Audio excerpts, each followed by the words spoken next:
Bonjour et bienvenue. Aujourd'hui, on va explorer ensemble des sources assez originales, on peut dire. Ah oui, De quoi s'agit-il? des extraits d'une pièce de théâtre satirique. Et puis aussi un faux journal officiel. Et tout ça, ça tourne autour d'une vision complètement déjantée de la politique locale à Nyon, en Suisse. D'accord. Le titre annonce la couleur, la République bananière de Nyon. Ah oui, République bananière de Nyon, ça promet. Effectivement, ces documents nous donnent une sorte de caricature politique où Nyon devient le théâtre d'une farce, en fait. C'est ça. Et notre mission aujourd'hui, si on peut dire, Oui, c'est d'analyser un peu ces personnages hauts en couleur, les situations complètement burlesques, et puis de voir comment l'humour est utilisé là pour parler de gouvernance, de bureaucratie, des petites manies locales, quoi. tout à fait. Pour décortiquer cette satire locale. Et le ton est donné tout de suite, hein, avec cette idée un peu folle Nyon qui se proclame République bananière, Carrément. et le symbole de cette femme révolution, un banané. Un bananier acheté plus de 3000 francs suisses Ah oui, quand même. qui trône au milieu de la table du conseil municipal. Alors, bon, on plonge direct dans le premier acte, là où tout commence. Allons-y. Acte 1. Le conseil de Nyon qui se réunit. L'atmosphère est posée, il y a du café tiède, le fameux bananier en pot, bien sûr. Le héros de l'histoire. Presque. Et même, figurez-vous, un remix samba du chant des partisans en fond sonore. On sent tout de suite que le sérieux habituel, comment dire, il est un peu mis à mal. Ça donne le ton. Et alors, on découvre les élus locaux. C'est une galerie de portraits qui semble tout droit sortie d'une comédie, non? Ah oui, complètement. On a le syndic, pour ceux qui connaissent pas bien le système vaudois, c'est un peu le maire, hein. Daniel Roslat, présenté comme charismatique, mais un peu dépassé, peut-être. Oui, c'est ça, l'image qu'on en a. Et autour de lui, alors là, c'est un vrai concentré de stéréotypes politiques, mais poussés vraiment à l'extrême. Par exemple, Ben, il y a Roxane Faro, l'écolo, pragmatique, on va dire. Elle tique tout de suite sur le prix du bananier. les fameux 327 francs et 60 centimes. Exactement. Un chiffre que Pierre Vallin, lui c'est le grand argentier, le responsable du budget, il manque pas de rappeler avec une précision quasi maniaque. D'accord. Et il y a aussi Stéphanie Schmutz. Ah, Stéphanie Schmutz, obsédée par les règlements, les cachets officiels, les procédures. La bureaucrate type, quoi. C'est l'idée, oui. Et puis on a Pierre-François Humilia, le poète municipal qui, lui, plane complètement. Déconnecté, alors. Totalement. À côté, il y a Claude Huldry, le nostalgique du bon vieux temps de Nyon. Olivier Rizen, l'architecte avec des projets un peu fous, genre un parking sous la plage. Ah oui, quand même. Et pour finir, Alexandre Démétriades, l'avocat qui est prêt à déposer un recours sur à peu près tout ce qui bouge. Une belle brochette, effectivement. Et tout ce petit monde, il se lance dans un débat complètement surréaliste. Est-ce qu'il faut officialiser Nyon comme république bananière? Et ils imaginent les conséquences. Et comment? Des trucs délirants, des douanes à l'entrée de Gland, la ville voisine, des visas pour aller à Prangin, un uniforme obligatoire à la piscine, ça part dans tous les sens. Et ce qui est frappant, d'après ce que je lis, c'est la rapidité avec laquelle ça dérape, non? Le débat sur l'idée elle-même se transforme en distribution de postes. Exactement. C'est plus pour ou contre l'idée, c'est qui va avoir quel ministère. Absurde. Ah oui, une critique assez directe de la politique et de ses travers, peut-être. Ben oui, clairement. Faro, l'écolo, elle veut le ministère de la permaculture. Rizen, l'architecte, celui de l'urbanisme onirique. Ça promet. Urbanisme onirique, j'aime bien. Imiglial, le poète, prend la culture et les métaphores, évidemment.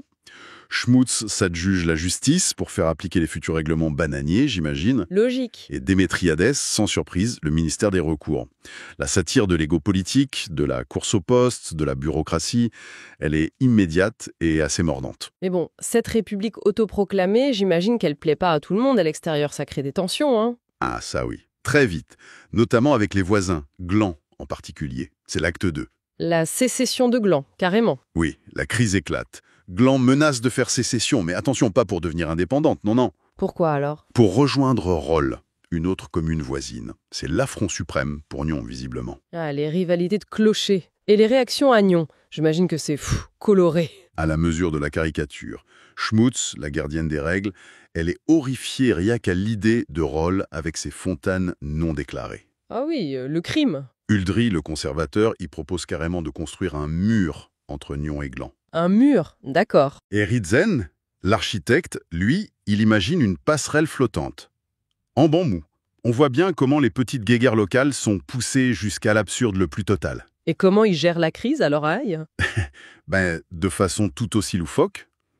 Rossela et Pharao, Ils envisagent une taxe sur les glandeurs ou sur leur SUV. Très ciblé. Et Wall, l'homme aux chiffres, il sort son tableau Excel pour détailler ce que Gland réclame financièrement. C'est astronomique, l'équivalent de dizaines de concerts du Palais au Festival, le grand festival local, Ah oui, je vois. plus des expos photos improbables, et même, tenez-vous bien, des cours de théâtre pour chiens.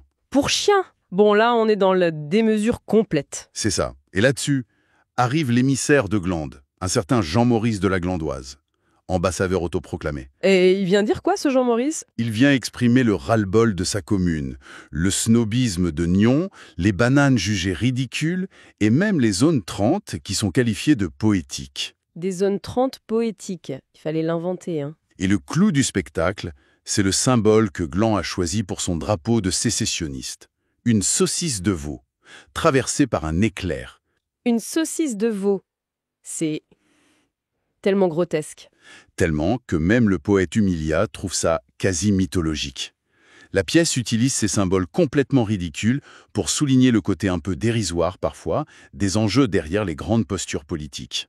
Et comment ça se termine, cette confrontation? Ça se termine, enfin, provisoirement. L'ambassadeur de Gland bat en retraite, mais pas sans un dernier coup bas.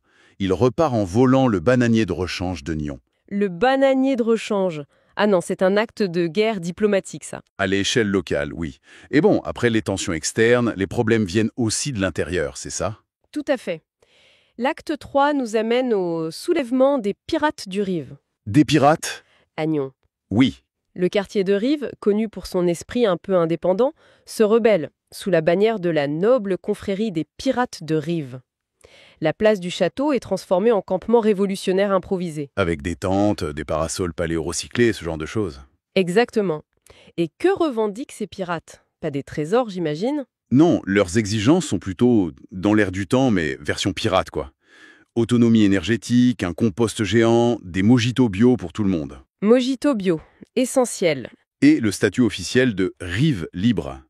Et pour appuyer leurs revendications, ils sortent un canon, à mousse. Un canon à mousse. Et combien ça coûte, ça, aux contribuables nyonnais? Valienne, toujours précis, nous informe 14 500 francs, imputés sur le budget culture alternative fluviale. Culture alternative fluviale, d'accord. C'est un mélange étonnant, quand même. Écolo, festif, pirate. Mais l'intrigue se complique encore, non? Ah oui, ça ne s'arrête pas là. En plein milieu de ce chaos, débarque un certain Grégory Custer, décrit comme l'héritier arrogant d'un empire marguerat. Un empire? Oui, et il vient réclamer Nyon, rien que ça. Il est soutenu par une figure assez mystérieuse, le vrai seigneur, un personnage qui a une sorte d'autorité naturelle, mais on ne sait pas trop d'où il sort. Et ce n'est pas tout. Il y a d'autres personnages bizarres. Oui, on voit apparaître le petit singe rusé, une sorte de dictateur invisible qui tire les ficelles en coulisses. Et même une mère Teresa qui distribue des pommes au milieu de toute l'agitation. Là, on est en plein délire, quand même, hein. Un héritier d'empire, un seigneur mystique, un singe ou manipulateur. La satire politique vire à la fable absurde. Et le conseil est régi comment face à tout ça? Face à cette multiplication des crises, l'architecte Risen, il propose une solution. Utopique. Encore une. Une république des flots, flottante, sur des barges solaires, sans impôts, avec des tables d'hôtes, un sauna. Une sorte de cité lacustre idéale, quoi. Et ça prend. L'idée séduit bizarrement, et un vote mène à la création, très éphémère, de la République pirato-gastronomique de Nyon. Pirato-gastronomique, on sent que chaque acte pousse les curseurs de l'absurdité un peu plus loin, hein. C'est une critique par l'hyperbole, en fait. Ça ridiculise les tentatives de solutions miracles face à des problèmes complexes. C'est tout à fait ça. La pièce semble nous dire que, face à la complexité, aux égos, les solutions rationnelles sont vite dépassées. Et ça laisse la place à des utopies complètement délirantes ou à des prises de pouvoir totalement improbables. Et cet héritier-là, Grégory Custer, il n'a pas dit son dernier mot, j'imagine. Ah non, loin de là. Acte 4. L'Empire contre-attaque de Leuin. Custer, depuis Leuin, un village voisin, rebaptisé pour l'occasion Nouvelle Nyon supérieure. Nouvelle Nyon supérieure, carrément. Il proclame l'Empire margarat souverain. Et son ambition, c'est d'annexer Nyon et Rolle. Un empire qui contre-attaque depuis un petit village viticole, sa stratégie doit être originale. Absolument. Il mise sur des influenceurs ruraux. Il brevette un concept, la démocratie viticole absolue. La démocratie viticole absolue. Qu'est-ce que c'est que ça? Bonne question. Et il veut remplacer les bancs publics par des fûts de chasselas. Pendant ce temps, à Nyon, la résistance s'organise en secret, dans les souterrains du château. La confrontation finale doit être quelque chose. Épique, et surtout, grotesque. Devant le château, on a les partisans de Couster, en toge dorée avec un sceptre en forme de tire-bouchon. Un sceptre tire-bouchon? Et en face, Rosela, fidèle à lui-même, t-shirt Paléo 97, badge de bénévole Guianza. Rizen a même construit une barricade biodégradable avec des vieux pneus et des tentes recyclées. Et les pirates, ils interviennent? Bien sûr, de manière décisive, il attaque depuis un pédalo. Un pédalo. Armé de ballons remplis, d'eau de vie locale. La bataille tourne à la farce complète. J'imagine la scène. Le point culminant, c'est un duel improbable sur la terrasse du château. Roslat armé d'une banane Une banane? contre Cusbouter et son tire-bouchon en or. Ils finissent tous les deux dans la fontaine. Une fin digne d'une comédie burlesque. Et donc, l'Empire tombe. Nyon est sauvé. L'Empire tombe, oui. Mais Nyon, on ne retrouve pas vraiment la sérénité, hein. Elle redevient une sorte de république anarchique, gouvernée par une multitude de collectifs, d'associations un peu obscures, avec toujours l'ombre du singe invisible et du vrai seigneur en peignoir. Le vrai seigneur en peignoir, d'accord. La satire ridiculise les grandes ambitions de pouvoir, en fait, en les ramenant à une bouffonnerie. C'est exactement ça. Après toutes ces péripéties, on pourrait penser que les choses vont enfin se calmer. Mais non, il semble que Rosella ait encore des idées. L'acte 5 s'appelle « La Grande Fusion ». Paléo Rosella, Ave Casar. Qu'est-ce que c'est que ça encore? Ah, ça c'est le projet ultime de Rosella. Sa vision la plus mégalomane. Fusionner Nyon avec absolument tout ce qui existe autour. Le Paléo Festival, les pirates, l'Empire déchu de Custer, le quartier de Rive. Tout mélangé. Oui, pour créer une nouvelle super-entité. Ville Paléo Rosella. Il veut transformer la ville en annexe permanente du festival? Avec lui-même en empereur, si j'en crois le Ave Casar. C'est un peu l'idée, oui. Nouveau logo, un singe couronné avec un ukulélé. Logique. Nouvelle devise, moins de règlements, plus de bananes. La salle du conseil est même redécorée en amphithéâtre high-tech sponsorisé par Paléo, évidemment. C'est la fusion totale de la politique, du spectacle, du marketing territorial, poussé à son maximum. Et les réactions? Ça doit être partagé, on va dire. C'est le moins qu'on puisse dire. L'écolo Faro HO et les consternés, elles trouvent que le nom sonne comme une marque de bière bas de gamme. C'est pas faux. À l'inverse, Schmutz, la bureaucrate, elle est ravie. Le décret est validé par 3 tampons différents et une signature au sang de banane. Au sang de banane, d'accord. Les nostalgiques, Humilia et Uldry, eux, ils pleurent l'âme de Nyon. Et l'opposition, elle s'organise? Custer revient encore, empereur romain. Il est accompagné de Thomas Crotter, un ex-banquier qui possède une bonne partie du quartier de Rive. Ah, un nouveau personnage clé. Oui, et il a cette réplique assez cynique. Il dit qu'il aime Rive de loin, mais qu'il la facture de près. Une pique assez claire contre la spéculation immobilière, j'imagine. Évidemment. Mais cette fusion improbable, est-ce qu'elle finit par se faire? Non. Et c'est là que les forces alternatives de Nyon, si on peut dire, interviennent. Les pirates refusent net. Mère Teresa rappelle Rosselet à plus de simplicité. Le vrai pouvoir, c'est une chaise au bord de l'eau. Belle philosophie. Et finalement, le vrai seigneur apparaît et annule tout d'un simple décret invisible. Un décret invisible. Bon, la logique a définitivement quitté les lieux. C'est le chaos final, oui.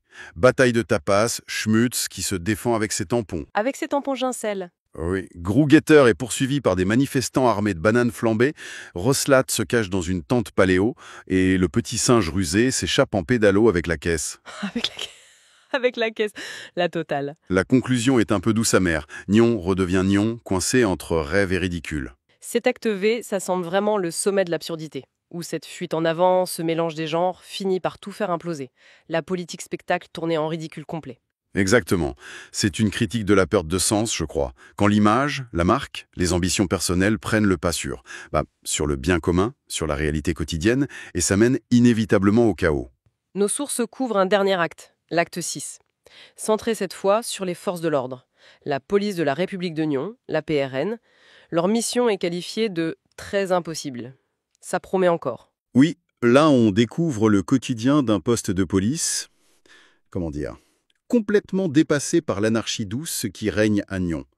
Le chef Schmitt est au bord de la crise de nerfs administrative. Le pauvre. L'agent Poncet est une jeune recrue, zélée mais vite débordée. Et l'agent Doris, une ancienne sportive, est devenue la médiatrice officielle avec les pirates. Elle finit même par accepter leur rhume arrangé. Ah, la diplomatie locale! Et quels sont les défis concrets auxquels ils font face dans cette Nyon bananière? Des plaintes complètement surréalistes. Tapage nocturne poétique causé par Humiglia, le poète municipal. Tapage poétique. Embouteillage de tracteurs pendant le jour du chassé-lasse libre.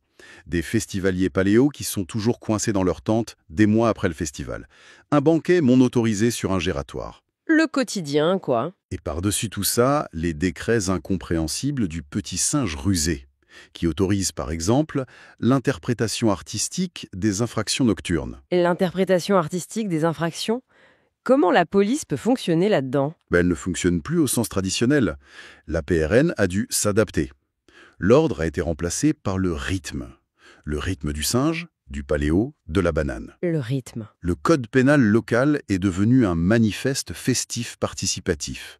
On parle plus de maintien de l'ordre, mais de gardiennage poétique participatif. Gardiennage poétique participatif. En clair, la police observe, dialogue, négocie, trinque de temps en temps, et surtout elle ne verbalise plus grand-chose. Elle accompagne le désordre en fait. C'est l'administration face à l'anarchie, devenue institution. Et pour couronner le tout, il y a ce faux journal officiel. Ah oui, le journal officiel de la République bananière de Nyon. Sous-titré « La vérité administrative avec une pointe de Rome ». C'est un petit bijou de satire bureaucratique. Qu'est-ce qu'on y trouve? Il confirme la fusion en ville Paléo-Rochelat d'ailleurs, ce qui contredit la fin de l'acte V. Mais c'est une incohérence assumée, pour l'humour. Bien sûr. Il annonce des projets comme Rossellatopolis sur la plaine de l'As. Il autorise les festivals permanents partout dans la ville. Et le rapport d'activité de la police, il y est? Évidemment. Bilan de la PRN. 0 contrôle routier, 87 dialogues participatifs sous tente, 231 plaintes pour divagation de chèvres. Divagation de chèvres. Statut du chef Schmitt, fatigué mais résilient. Le journal publie aussi des offres d'emploi complètement délirantes. Ministre de l'ambiance durable, coordinateur des conflits entre pirates et vignerons. C'est la vie civique et administrative réduite à une sarce complète. Il y a aussi une tribune des pirates, l'agenda des événements. Oui. Les pirates exigent une compensation vinicole pour accepter l'annexion de Rive. Et l'agenda annonce un concours de discours inutiles, la fête du micro-pouvoir populaire et une table ronde sur le thème « Faut-il payer ses impôts ?» D'accord. Toute la structure démocratique, administrative est tournée en dérision. C'est ça. Bon, si on essaye de faire un peu le point sur tout ce qu'on vient d'explorer là, qu'est-ce qui ressort principalement de cette satire nuriez? Ce qui frappe vraiment, je trouve, c'est l'exagération systématique des travers bien réels de la politique, surtout au niveau local, non? La bureaucratie poussée à l'absurde avec les tampons de schmutz. Ah oui. Les égos démesurés des leaders comme Roslat ou Custer, les projets grandioses mais complètement déconnectés de l'architecte Risen, les querelles de voisinage qui dégénèrent en menaces de sécession ou en guerre de clochers. On retrouve aussi des figures très typées, des archétypes qu'on pourrait croiser dans n'importe quelle assemblée locale, finalement. Tout à fait. L'écolo, le responsable du budget, le poète un peu lunaire, le gardien sourcelieu des règlements, le nostalgique. La pièce prend ces figures qu'on reconnaît et les plonge dans un univers où l'absurde devient la norme. Et puis, il y a ces symboles récurrents. Les bananes, les pirates, ce singe manipulateur invisible, la fusion improbable avec un festival. Oui, et tout ça crée un monde où la logique habituelle, la logique conventionnelle, elle n'a plus cours. Mais au-delà de l'aspect comique, de la caricature, qu'est-ce que cette exploration nous apprend sur le fond? Est-ce qu'il y a un message derrière toute cette farce? Je pense que oui. La satire, même aussi débridée, aussi folle, c'est souvent un moyen d'explorer des thèmes sérieux. Ici, on voit bien une réflexion sur l'identité locale, par exemple, face aux sirènes du marketing territorial, de la festivalisation à outrance. Oui, c'est vrai. Il y a aussi une interrogation sur la participation citoyenne, qui est ici complètement parodiée, détournée. Les jeux de pouvoir, les ambitions personnelles, et puis, surtout, la difficulté fondamentale de gouverner une collectivité. Avec ses contradictions, ses irrationalités parfois. Et l'humour permet d'aborder ça sans être trop plombant. Exactement. Ça permet de souligner le potentiel ridicule de certaines situations politiques sans forcément faire la morale. C'est vrai que cette peinture extravagante de Nyon, même si c'est une fiction comique, ça peut amener à s'interroger quand même. Où est-ce qu'on situe la frontière entre une démocratie locale vivante, avec ses débats parfois vifs, ses projets originaux, Et puis une sorte de république bananière où l'absurde, les intérêts particuliers ou les lubies personnelles finissent par prendre le dessus sur le bon sens, sur l'intérêt général. C'est une excellente question pour conclure notre exploration. Qu'est-ce que cette comédie révèle, même en creux, des défis, qu'ils soient réels ou fantasmés, de la gouvernance de proximité aujourd'hui? Peut-être que le rire que provoque cette nion imaginaire, ça nous incite aussi à regarder notre propre réalité politique locale avec un œil à la fois plus critique et, pourquoi pas, un peu plus amusé. C'est une piste de réflexion à emporter avec soi.